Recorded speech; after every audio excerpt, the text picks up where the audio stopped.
On to at 10, according to the CDC, infertility is a disease that affects currently 6.1 million women. CBS 4's Stephen Seeley spoke to one mother about her journey with infertility and how she's using her voice to give others much needed support. Stephen. That's right. Getting treatment for infertility can be seen as costly but necessary, and it could be seen as a gamble as well for those who want to get pregnant. Tonight, one woman shares her story on why it's worth every penny. When Cynthia Sparks and her husband thought it was the right time to have children, things didn't happen how they wanted it to. After trying to have a child for over a year, Cynthia underwent surgery. And I was diagnosed with severe endometriosis.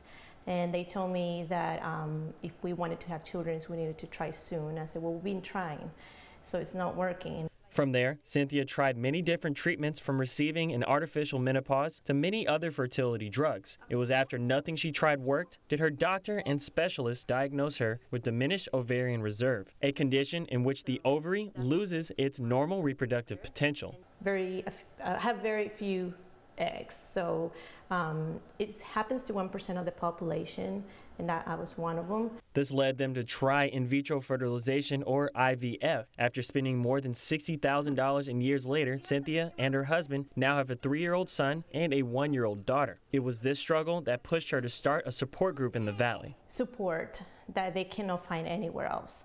And you know, they tell you what they're going through, and you kind of you just nod because you know what they're going through, you understand, and nobody's going to understand if they have not gone through this road. According to physician assistant Magdalena Salinas with Smart IVF Clinic, Cynthia's situation happens to many couples. So nationally, we have 1 in 8 couples who struggle with fertility, and in the world, we have a 1 in 6.